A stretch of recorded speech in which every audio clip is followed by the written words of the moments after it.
Welcome to UVM Extension's Building Capacity webinar series.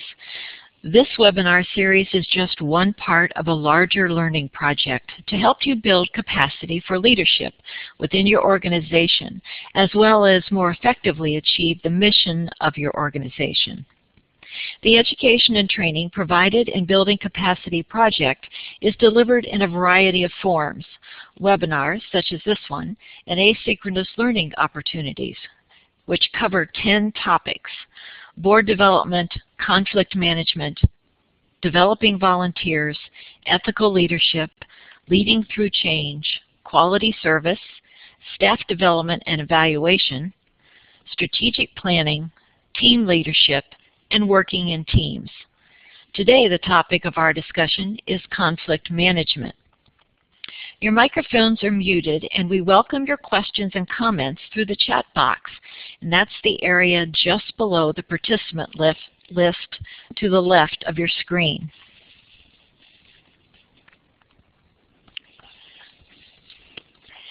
If you would like to create your own educational plan for building your leadership skills, there are coaches on the Building Capacity team available to you. These coaches would help guide you as to which modules to start with and what direction to take within Building Capacity project. Your educational plan would be based on what your strengths and challenges are in a variety of areas related to leadership, and would be determined from the results of an intake assessment that is available to you on our website. This coaching is also available if you would rather approach it on a larger level, such as looking at your organization and completing an educational plan with your organization's mission in mind. For more information, contact the Building Capacity team. Coaching services are available free of charge, and just send us an email at capacity@uvm.edu and we'll get you started with a coach.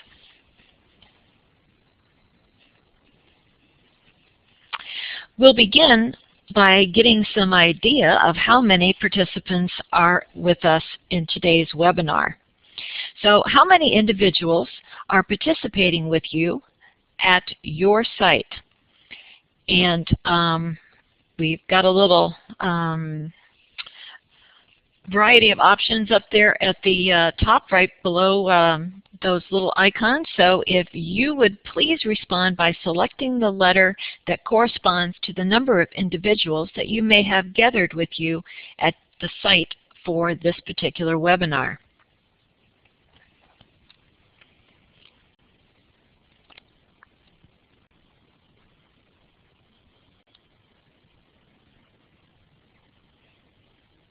We've got about 8 responses and 16 participants. So give you just a minute more. Choose A, B, C, D, or E, depending on how many folks are gathered with you to participate in the webinar.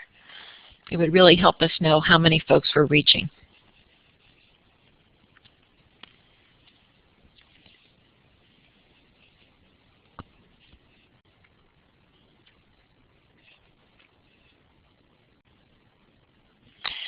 So, without further ado, I'll turn the microphone over to Mary Peabody, and her topic is dealing with difficult people and challenging situations. Great. Thanks, Ellen. Hi, everybody. This is Mary Peabody, and I can see from looking at the list that half of my office is actually on here, so maybe we should have just done this in the big room. But anyway, so this is kind of fun. This is a topic that I have done on multiple occasions over the years, and oddly enough, it never seems to get old. I think it's because we unfortunately don't ever run out of either difficult people or challenging situations in the work that we do. The things that I'm going to talk about today are not rocket science. So if you were hoping that I was going to sort of unveil some great mystery of getting along with folks, that's not going to happen. It's going to be a lot of common sense. But it does bear repeating, and it does require practice, and it does sort of get better with repeated experience. So that's why we periodically roll this out and do it, just to give people sort of a sense of, you know, what some of the behaviors are and some positive ways of dealing with it, and maybe coaching others to deal with it as well. The other thing is that I find that one of the most beneficial parts of this is actually being able to respond to people. So I'm going to click through these at a fairly good pace, but then hope that we have some time for some questions and comments from all of you, and you can type. If you've got a headset, I guess we can turn on your microphone even. We have that capacity today. So I'm happy to do whatever works for the group, but let's go ahead and get started here with a, whoops. Let's see. There we go. So our objectives for today, basically I just want to take you through a little bit about what causes different behaviors, what causes people to react in certain ways, certain particular types of challenging behaviors, and how responding to them, adjusting your responses can sometimes defuse a situation, or in a less good scenario can sort of ramp things up and make things worse. Helping to get some coping strategies out there for you, and some tricks of the trade, and then just learning how to anticipate challenges and plan appropriate responses. So it's pretty much our agenda for today. But again, as I said, I'm happy to go wherever you want us to go, so if you have a particular question, I hope you'll type it in. So most of us work with people, and that in and of itself is pretty much the problem, is that people come with history, they come with baggage. Added to that, the work that many of us do requires that we are often working with people in times of high stress, and that stress is either us, sometimes it's budget shortfalls, sometimes it's pressing deadlines, sometimes it's competing demands, and it's with the people that come to us, people who, you know, even if it's a fairly benign meeting and a fairly benign group, people bring all of their experience and all of their past problems and the current things that they're dealing with. And we're not as good as compartmentalizing as maybe we could be, and I'm not sure that we should be, because I think, you know, we deal with people. People are complex systems. Groups are even more complex systems. So I think sometimes we expect more than we really should from people in terms of compartmentalization. I put this Pogo cartoon up, which is very old now, but it's been with me for a lot of years, to remind you that sometimes in the course of these dealing with difficult situations, we are actually the difficult person at the table.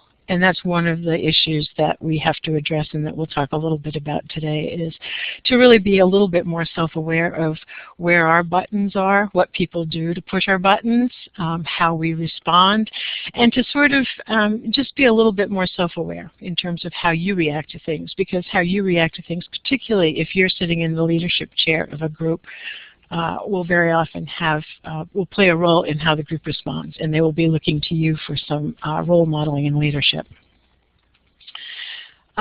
So, you know, people, as I said, are complex. The good news is that most of the behavior that we deal with is at the broad end of the pyramid, which is really just that mildly irritating stuff, which, you know, on a good day you can deal with it, you can shrug it off, you can walk away from it and not feel terribly challenged by it, but it's just there. The next step up, of course, is that chronically challenging behavior, and we'll meet some of those individuals. And then you get into, you know, what amounts to a very small portion of the population, but is actually sort of the toxic behavior, you know, abuse, bullying, threatening and dangerous behavior. And it's sad that we have to talk about it, but, you know, we all certainly know of situations where these have become major incidents. And so it's important to know that even though it's a very small percentage of the population, if you're out there dealing with the public and you're dealing with people in groups, and you're dealing with people in groups dealing with emotional issues or emotionally charged issues, that is something you just want to be aware of and constantly be scanning for and looking for that, because, you know, worst case scenario occasionally does happen, and you need to be prepared for that. So, how do you respond to challenging behavior and what causes it? Well, a lot of it is your personality style and preference. And it's, and that's reflected back again to the group, so it comes between you and the group. The other one is sort of the level of the challenge, how annoying is the group being, how annoying is the behavior being. And the last one is sort of what's at stake, and that has to do with both the relationship between you and the challenger and the relationship between you and the topic at large. And I will just say that the more important the relationship is to you, the more important it becomes that you find some sort of way to resolve the behavior. So for example, a bad interaction between you and, say, a customer service representative at a store on the phone is not going to rise to the level of highly important in most cases, just because, quite frankly, that relationship is not going to matter to you over time. If the relationship, however, is with a child or a spouse or an employer, then the relationship gets a little bit more charged up, and it becomes a little bit more important. If it's a group that you're working with and you think that the trust is going to be, the trust of the group is going to be put at risk, then of course that ramps things up too, and you need to also be prepared to actually confront it and deal with it. So basically it's a matter of preference and, personality. So where does conflict come from? Well, just about everywhere, and it's not lost on me, the irony that we're actually having this on Election Day. And the very first place that conflicts come from is clashing of values, and we've certainly seen that repeatedly in the last few months as election battles have heated up. It's very hard when values are at stake, because values are by definition things that people just cannot let go of. It matters greatly to them. The next thing is sort of an unstable environment, and that can be a position of high stress. It can be loss of jobs, it can be budget crises, it can be, certainly the people that have been impacted by Sandy in recent days are dealing with a very unstable environment. They don't know where their basic needs are coming from in many instances. That itself sets it up for conflict. Fear is a huge motivator for conflict. When people are afraid of something, they usually tend to react either in one of two ways. Either they prepare to fight if they're backed into a corner, or they collapse in on themselves and become incapable of communication. So poor communication is also one of the biggies. And we'll talk about that more in just a few minutes. Cultural disconnects are huge. I don't know how many of you have had the opportunity to work with extensively with other cultures, but there are lots of words and phrases and body languages and behaviors that are unique to particular cultural groups or ethnic groups and are not necessarily widely understood by other cultures. So when people come together, there can be some sort of a clash, and people can inadvertently cause offense, cause irritation, get on people's nerves. So, there's just a lot of cultural disconnects, which, as our society becomes more and more multicultural, it's just more important that we keep these things sort of on the radar screen and be prepared to deal with them. Again, as I said, people don't compartmentalize their lives. Everybody comes with unrelated emotional baggage. It could have been that you had a fight with a teenager this morning about something, and now you're going to sort of vent that on somebody else, or the person that that you're having a hard time with, or that's pushing your buttons in the meeting, may have gotten bad news from a doctor or something in the last week, and they're really reacting not necessarily to what you're doing or what you're saying, but they're reacting to other things that are sort of stimulating them and pushing their buttons. And then, of course, the biggie, stress, fatigue, and illness. Anything that distracts us from being fully present in the meeting puts us at higher risk for actually being in a conflict situation or saying something that's just off a little bit enough to jar the meeting and to sort of jar the psyche of the group. So, all right, that was sort of my brief introduction. And before I go ahead and unpack all of this a little bit more in depth, I'm just wondering what your issues are. What types of people are you dealing with? What types of issues do you see? And let's see if we can just put up a little. Well, you could type it into the chat box. Actually, that would be really helpful. Or I can go ahead and put up a new whiteboard and you can type there as well. And the way that you do that is on the left-hand side of the screen, you'll see some icons, and one of which looks like a little letter A. And you can go ahead and type.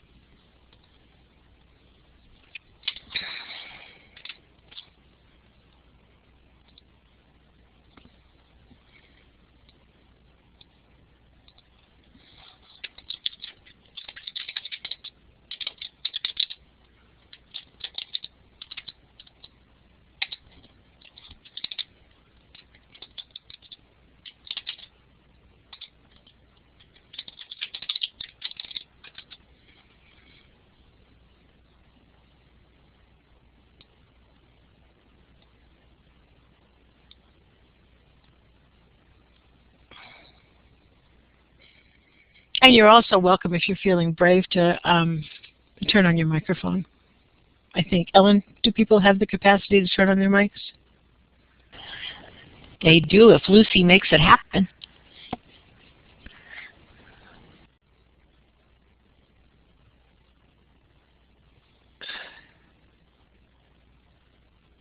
Mics are turned on for the room.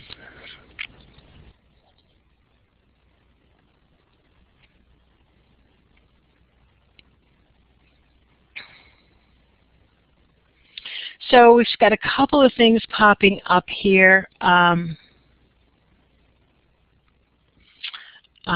Yeah, somebody made a note that where folks sit plays a role, and that's very true. There are some good psychological reasons for why that happens. And there is this old sort of old saying that where you stand depends on where you sit, and that's very true. There are sort of power positions in rooms. Yeah, people who always have the first and last word. We'll talk about them in particular. Trolls, micromanagers, okay.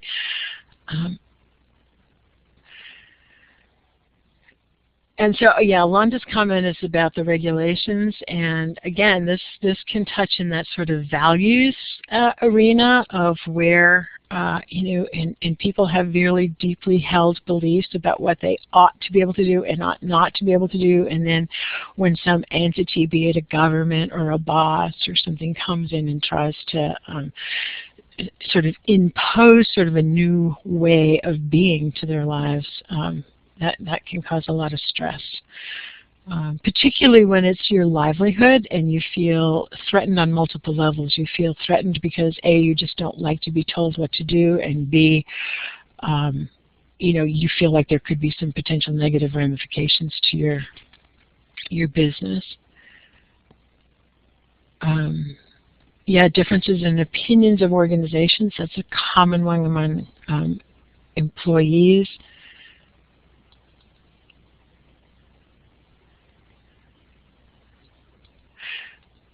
Yeah, Angela brought up the people who are silent. We're going to particularly talk about them in just a few minutes because they can have a lot of impact. Okay, good. Well, it sounds like we're sort of on track, so I'm going to just move us forward here. And the best way, no surprise, I told you this wouldn't be rocket science, but The best way to interrupt challenging behavior is to really sort of stop it before it gets fully developed. Once you're in a position, and again, let me just back up and say that it's entirely possible that if you have 5, 6, 7 people at a table, you can have many different types of challenging behavior, and the environment can also be creating some damage as well. So you can be looking at a lot of potential things. It's also not the case necessarily that people will have just one particular behavior. Some people have multiple behaviors, which makes it even more interesting and challenging to try to sort of sort out what is the behavior that's really driving somebody and how can you interrupt that cycle. So things can escalate very quickly in a meeting. And if you're sort of sitting in the lead chair, the facilitator role, it's really to your advantage to monitor the tone of the meeting very carefully and begin to sort of positively redirect that energy before it turns into something really that you don't want to deal with. So communication is huge. Again, no surprise. And these are basic messages that you probably have all heard before, but they bear repeating because I think sometimes in the heat of the moment we forget about it. But it's important that you be descriptive and not evaluative. Don't judge people. Remember those I statements that people taught you about in terms of communication and positive communication.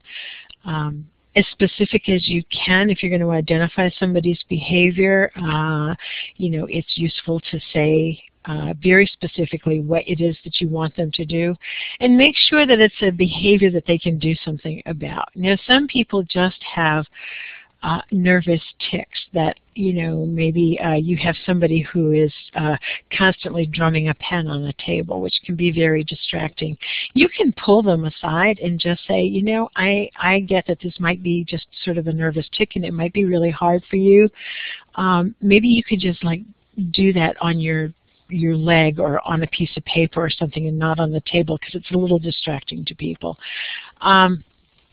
And again, just trying not to make people the center of attention, trying not to embarrass them, but do try to pull them aside and let them know that something about their behavior is being problematic and that you'd really appreciate it if they could try to redirect their energy in some other direction. Not calling them out in front of the whole group unless what they're doing is really egregious.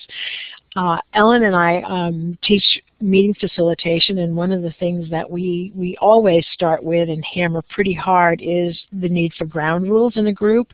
And I would say even if your group is a temporary group, if it's going to meet more than once, that you're probably going to want to actually have some ground rules, because that can be a really good behavior modification strategy. So if you have a ground rule that says people do not interrupt one another, people speak one at a time, then you can turn back to those people and say, we have a ground rule, this feels like a violation of that.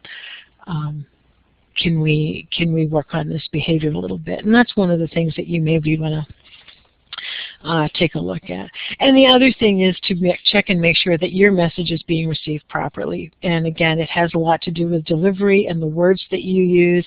Sometimes, if people feel like you're picking on them, and again, this is why I don't advise that you call people out in front of the group, because I feel like it puts them on the spot and it just invites them to escalate. And that's not something that you particularly want to have happen. So here are some of my favorite people. I have spent a fair amount of time over the last 22, 25 years with all of these folks. And we'll go through these one at a time, and I think you will recognize some of them based on your comments. And then I'm going to just invite you to ask questions, make comments, share what you think has worked, because the bottom line is that we're all in this together, and it's really helpful to have people share what has worked for them, because what works in one group will very often work in another group. So bullies, we all know bullies. We've all known bullies. You probably met some in your school years, and you may still be carrying around the scars of some of them, or some of you may have been the bully. You know, the problem with bullies is that they just don't have really good respect, and they have a way of finding the people in the group that are the most vulnerable, and they love to target them. So they also have a driving need to prove that they're right and to be powerful, to be abrupt, to be intimidating. You know, their behavior is just the worst possible behavior in so many ways. And I don't find a lot of bullies, honestly. Most of the bad behavior that I observe in groups is a little bit more passive aggressive. But at least with a bully, you sort of know what's out there and you know who you're dealing with. One of the things that you do with them is just give them time to run down, because sometimes if there's nobody there feeding the flames, they just sort of run out of steam. You can't really worry about being polite with bullies. They haven't shown the group very much respect, and so they don't deserve a whole lot of respect back. It is nice if you can get them to sit down, because that sort of psychologically puts them at an equal level or a lower level with folks. Arguing is totally ineffective. In fact, that's what they thrive on. They really want to ramp things up. So, you know, but the thing is that even bullies, if they're genuine and if they're really have something to contribute to the group. So the thing is to correct the behavior without alienating them. If that's possible. So try to, you know, to the extent that you're able to, be friendly and receptive to negotiation when they're ready to come back and be part of the group, but not while they're in their bullying mode. These are the angry people. These are the exploder people.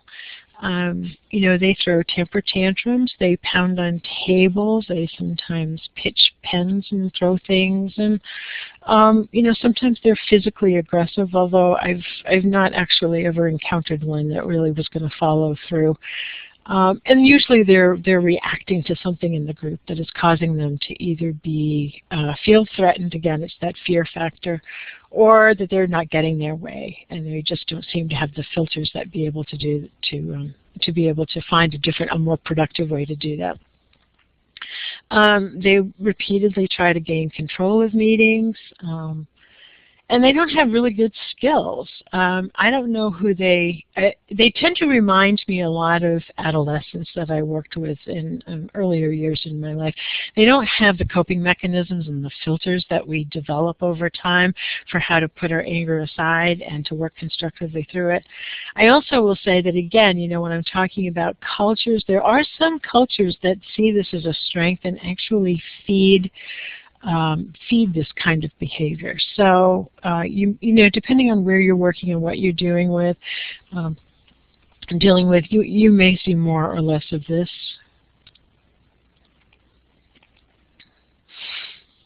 Again, one of the things is just sort of not engaging it, letting it just wear itself out. Somebody who's being completely inappropriate, if everybody else just sits quietly and watches, it usually becomes apparent to them after you know, 30 to 45 seconds that they're completely out of control and everybody in the room is witnessing it. And so sometimes just letting them have that time to sort of wind down is good. Sometimes it's necessary, if you're in a group and it's really become an issue, is to just suggest moving them to a private setting so that you can have more, you know, taking them away from the group setting and just saying, you know, can we just go outside and discuss this, or can we move this to another place and not disrupt the meeting any further. This, of course, all goes out the window if you actually feel these people are physically threatening or disengage and may actually cause harm to you or somebody in the group, in which case then you need to disengage from that situation immediately. So this is one of my favorites, and I think every group that is more than 5 has one of these, and I don't know exactly why, but these are the people who are the thunderclouds that find fault with everything, always have a problem, are completely unable to engage in productive problem solving, They complain about the coffee, they complain about the temperature of the room, they complain about whether the chairs are comfortable, they complain about the traffic on the way to the meeting, they complain about, the agenda is too long, it's too short, it's too detailed, it's not detailed enough. So you know them, and they tend to be chronic in their behavior. So complainers are a challenge, because what you really want to do is disengage from them completely and just pretend that they're not there, but that's really not usually the best solution. One of the better solutions is really to listen attentively to them, because sometimes they have a legitimate complaint. Sometimes buried in all the million tiny little petty complaints they have is something that is legitimate, that needs to rise to the surface and be dealt with. You want to be empathetic as you can, but not add fuel to the fire and not give them more reasons. So, don't get into a, oh, I'm so sorry kind of a mode. But, I understand how you feel. I can see that you're frustrated. The very best way to interrupt this behavior with a complainer is to just flat out say, how can we fix this? How do you want this discussion to end? What action would you like me to take? Because by definition, these people are not action engaged. They're complaining. So if you can just interrupt that and just give them something to focus on, like what exactly would you like me to do about this? This can sometimes interrupt the cycle.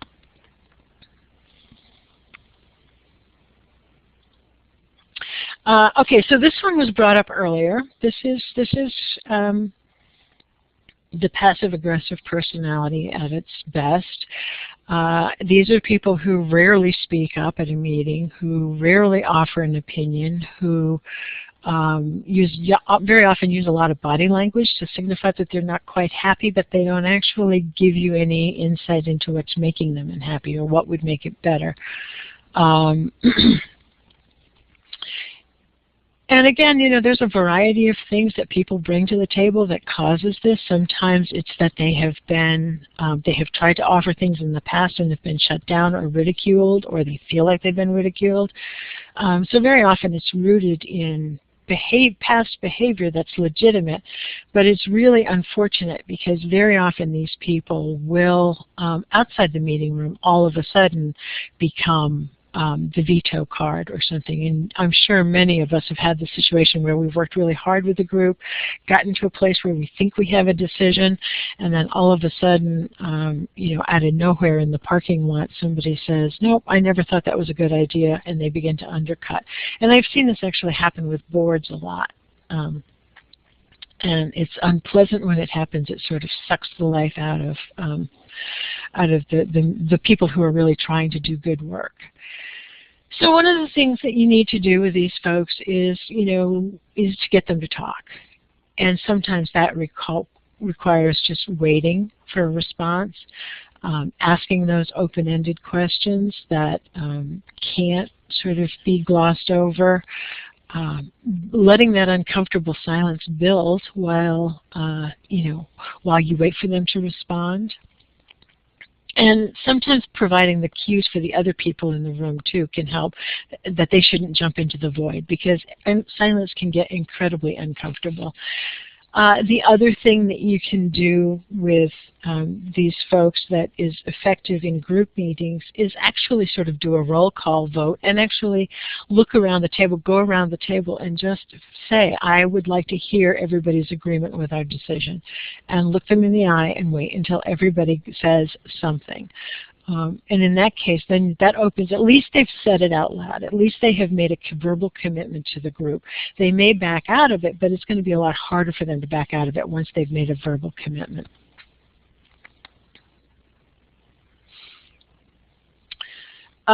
These people are also sort of suck the life out of group work, and I'm sure you've met this person time and time again. We tried that. It didn't work. It's not going to work this time. Yes, but it seems to be one of the favorite phrases that they love to use. They will find the wrinkle in a plan even if they have to dig 3 layers down to find it. They very often are bitter. Again, sometimes it's rooted in very legitimate things that have happened to them, but over time it has become a really problematic behavior in a way that they seem to view the world. Again, these are people who are very likely to react negatively to any kind of sort of regulation or rules or authority. They tend to sort of get their backs up a lot about that. One of the things that you need to do is be alert to your own tendencies toward pessimism, because these people can create a cycle that will just suck you down. Try to keep optimistic about things, and I don't mean Pollyanna-ish. I don't mean making up optimistic stuff and being falsely optimistic. I mean trying to point out, the benefits of a particular plan and the benefits of moving forward. Avoid trying to get trapped into a place where you offer solutions prematurely, because a lot of times that just sort of gives them the aha moment to say, see, this isn't going to work, and that's why. Try to get ahead of them. Try to imagine, if you have one of these people on your team, on your work team, or in your committee, try to imagine sort of what kinds of things they're going to say. Do your homework. Understand that if in fact something has been tried before, where did it fail? And sort of be prepared to discuss that. Raise those issues yourself and say, I understand that we've tried something similar in years past. It didn't have quite the results we'd hoped, but here's why I think this is a better opportunity, or here's why I think we have the capacity to do something that the previous group maybe didn't.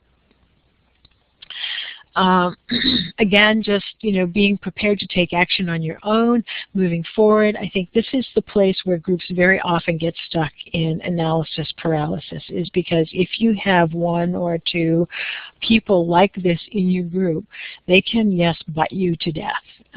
So you're going to really want to say, it's indecision and inaction is not an option. We're here to decide which the best direction to go into is, but we are going to move, and we're going to move in a positive direction. And we'd like you to be on that team, and we'd like the benefit of your past experience, but we don't really want you holding us back and being the anchor. And sometimes that can actually sort of be cathartic. And then sitting in the next seat at the table, of course, is the sage, and this is the expert on everything. This is the person who, no matter what the challenge is, no matter what the topic of the meeting is, they are just a font of wisdom about everything that has ever happened, what needs to be done. They really what they're trying to work out is a way to simplify and control their world. And what they're really asking for is not complexity. So they're frequently frustrated by group interactions because, the nature of group work is complexity. It's very hard to simplify it, so this can be very frustrating to them. They tend to have trust issues. They don't really like to rely on the group to do things. It's very hard for them to delegate. It's very hard for them to let somebody else sort of take control and manage.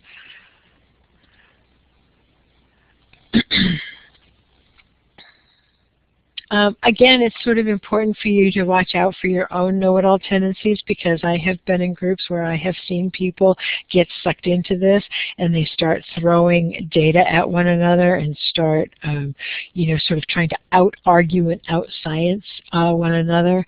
And the truth is that very soon in the argument, they're no longer relying on true data. They're just grabbing at straws, trying to have the last word.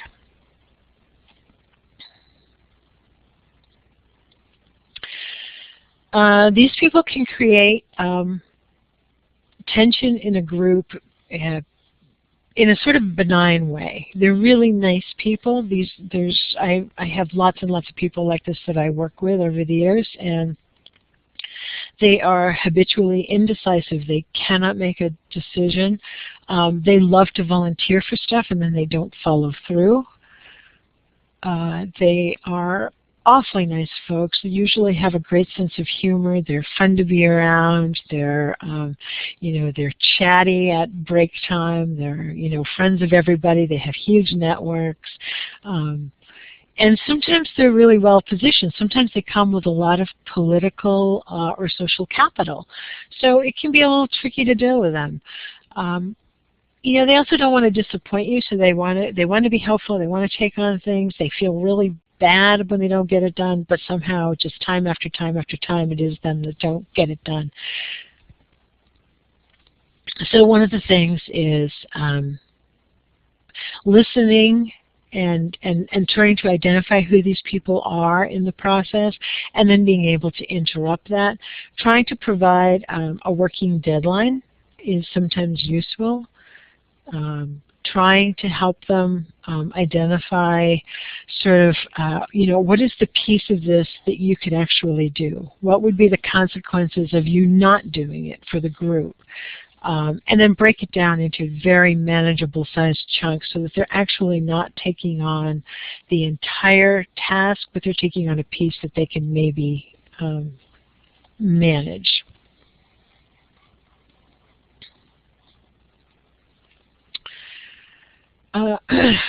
So those are some of my favorite people. They're not all of my favorite people by any means, but just a couple of general rules. Try to resolve the issue using the most appropriate and least intrusive intervention. Again, I'm not a fan of confronting people's behavior in front of the group because it's it just invites sort of that escalation. And again, match your responses to the level of difficulty presented. If somebody's being just difficult and it's not really impeding the progress of the group, then use a less harsh intervention. If somebody's really derailing the group, then you need to interrupt the behavior before the whole group suffers. And Sue, I do see your question, and I'll get back to it in just a second here. Some final characters, which you probably have encountered. One is the chatterbox, who just cannot stop talking. And they're lovely people, they're nice people, but they love these side conversations. And the other one is sort of the butterfly, which flips from topic to topic, can't really focus, can't really light. They're just, they're usually very creative. They usually have great ideas. It's just that they have a very hard time focusing and zeroing in on the task of the group. These particular folks, I've actually found, if I give them an assignment in a meeting, like somebody, the chatterbox, if the chatterbox is charged with taking the minutes, it's really hard to write and talk at the same time, I've discovered. And sometimes the butterfly, if I put them in charge of timekeeping or put them in charge of the agenda, or sometimes even ask them to facilitate, by necessity they have to be a little bit more focused.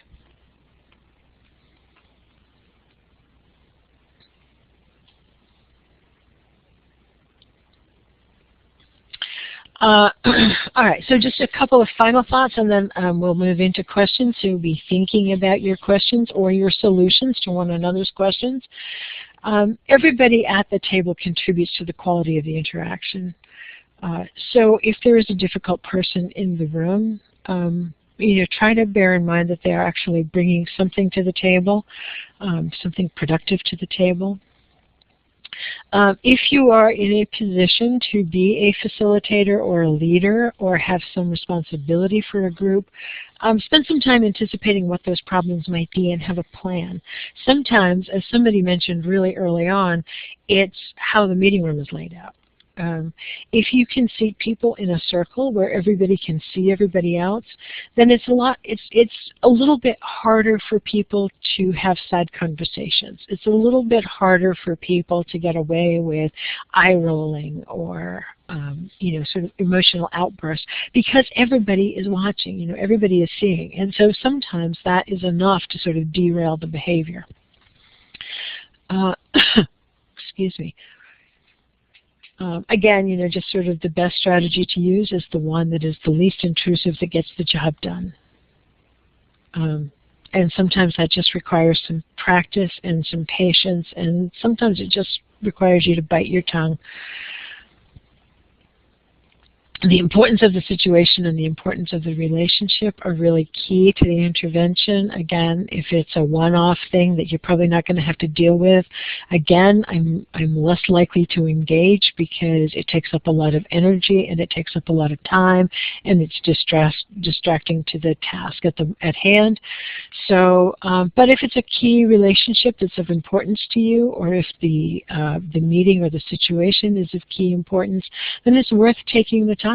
And I have had people who have started off in meetings with really poor behavior have ended up over the years becoming really valuable team members, because they have learned, they have adapted, they have been able to confront their shortcomings in a group, and they've been able to work on it, and to the point where they've actually now been able to help other people.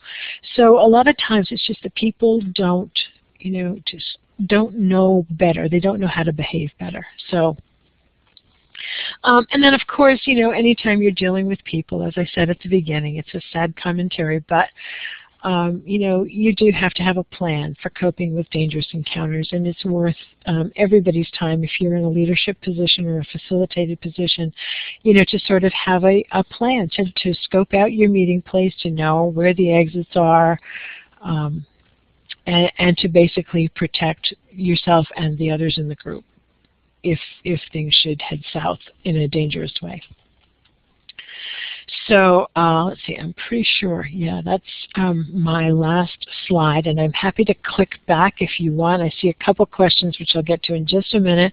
I put my contact information up. You're welcome. I've got a lot of resources that I'm happy to share. This is one book that I've recently picked up, and it's pretty good. It actually covers 50 types of difficult people. So if you can't find your favorite personality in there, you probably won't find them. It's a pretty quick read. I wouldn't say that it's a great work of literature, but I do think that he does a good job of covering most of the key behaviors, and does provide some ways of sort of handling things. So, all right, now let's get to some questions, and let me go.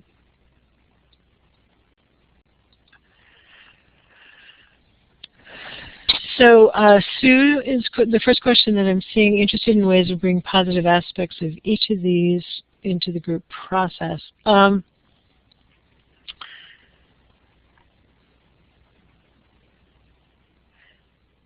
Yeah, well, let me see if I'll take a stab at this, and I would invite other people to sort of post what their comments are, or use your microphone and offer something. But I think one of the things to do is, again, in your meeting planning, in your group setups, and this can be a family group, it can be a community group, it can be a work-related group, is to have some ground rules set so that people know what the expectations are, and then to begin, as the leader or the facilitator of the group, to identify what people's strengths are. And steer people toward their strengths. Don't put them in positions where they're going to succumb to their worst temptations and their worst behaviors, but really sort of move them into positions where they can have a positive impact on the group, and where the negative parts of their interactions can be reduced or minimized. And if you have a more specific question, Sue, please feel free to ask it, because I don't know if that got at your question or not. But the difficult behavior tends to be the elephant in the room. It's what you see. The thing that we have to remember is that in amongst that difficult behavior is a whole lot of talent and a whole lot of good work and knowledge and experience. So it sometimes is worth sort of spending a little extra time trying to mine what else that person has, or what is driving their behavior. And again, as I started off saying, sometimes we're the difficult person in the room. So sometimes it's worth saying, is their behavior so difficult, or is it me that's magnifying it? Am I doing something that's creating this? And if I give myself a slightly different role in the group, will that change the dynamic enough so that this person doesn't feel the need to push my buttons?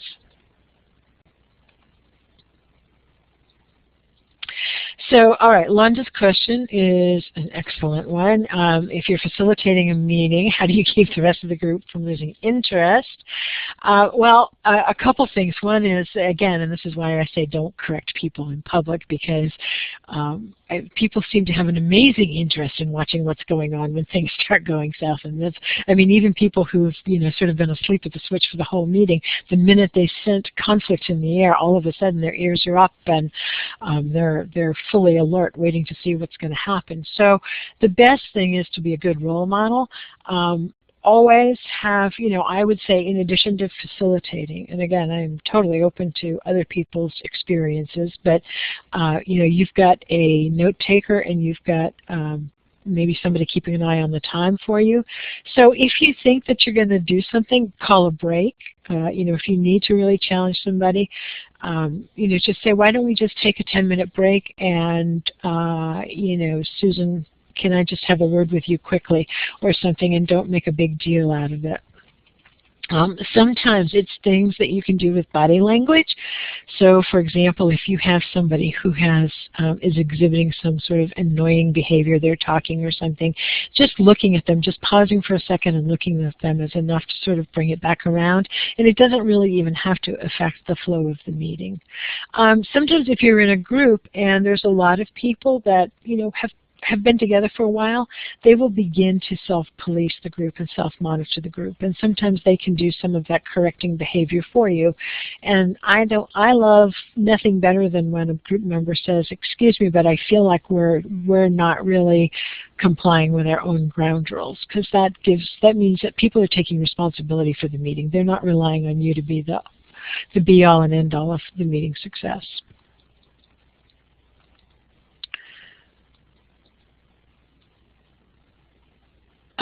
Okay, so Trish has something about how might you address a problem with someone who voices inappropriate critical remarks.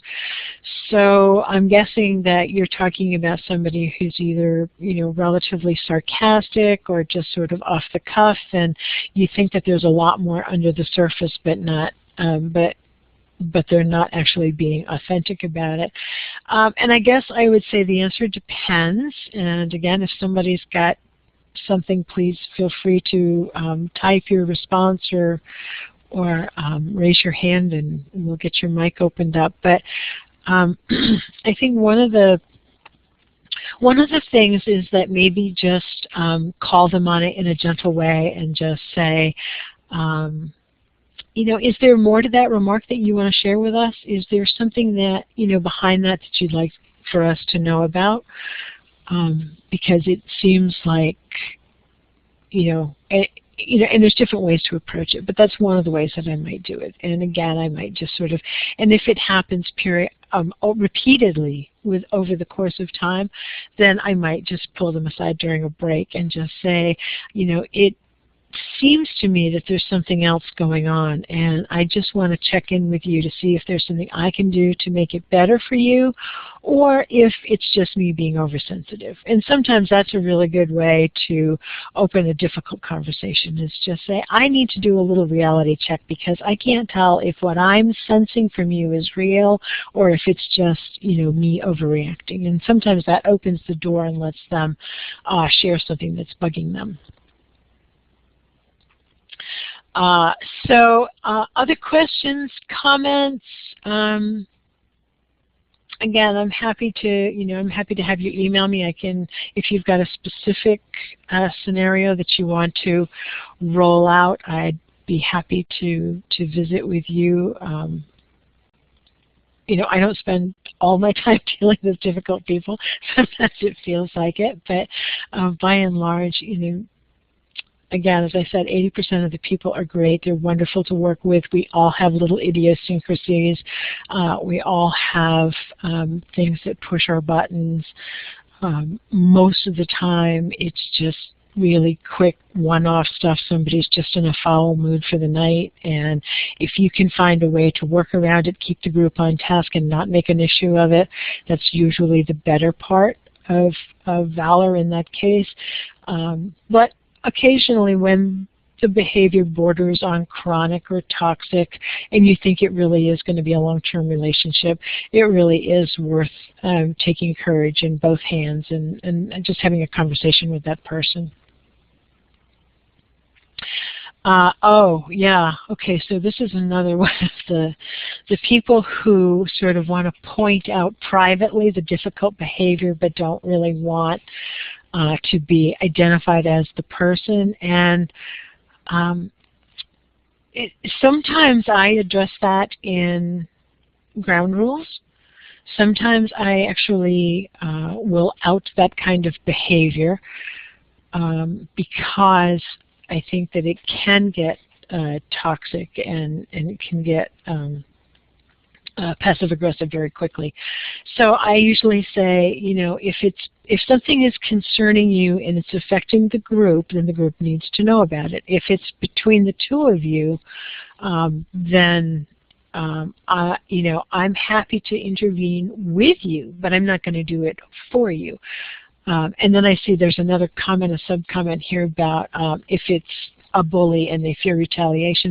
This happens a lot in power situations. In fact, I think the only time I've actually observed this particular kind of situation has been in the case where somebody's boss was on the same committee and there was some fear around this person, if I say this, I don't like the way they're behaving and they're not, contributing to the group in a positive way, but if I call them on it, there will be retaliation for me in the workplace. And again, this is one of those things where I will sometimes have a conversation with the group without actually naming a particular name, but we'll actually say something around, in the ground rules around power relationships and around the need for this group to be able to be autonomous and to be able to work without fear of repercussions.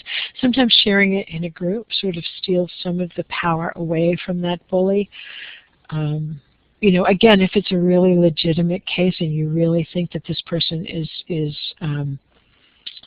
being damaged psychologically, physically, then I think that becomes a different scenario, and sometimes it is right to actually confront that person about this and ask for their side of it. Again, these are intuitive things. These are things that you sort of have to figure out, and that's why I said we continue to do these workshops, because even though it's not rocket science, it's stuff that has to be practiced, and it's stuff that repeated exposure and experience can help with. So hopefully that was helpful. And Ellen, I'll invite you back to, I don't see any other questions, I don't think. Okay. Okay. Thank you very much, Mary. And before folks log off, I would remind you that I have posted a link to our SurveyMonkey site. If you would be so kind as to take about 5 minutes right now to complete that brief evaluation, we'd really appreciate it. Our next webinar for the Building Capacity series will be on November the 4th, and we're welcoming back Dr. Martha Walker, who's the Community Viability Specialist with Virginia Cooperative Extension. So for more information about the resources we have, please visit the website, or you can email us at capacity@uvm.edu. Angela's asking, what was that date? The date is December the 4th, which is a Tuesday, and it will also be at 11 a.m. So we will be posting the link on our Facebook page. So if you haven't friended us on Facebook, please do that, so so we can be in contact with you, and you can offer up some questions, and we can have some active dialogue there as well. And thank you so much for joining us. We really appreciated having you all here with us today. And thank you, Mary, for sharing with us about dealing with difficult people and challenging situations. You're welcome. And I see somebody asked about the PowerPoint, and I am happy to make that available.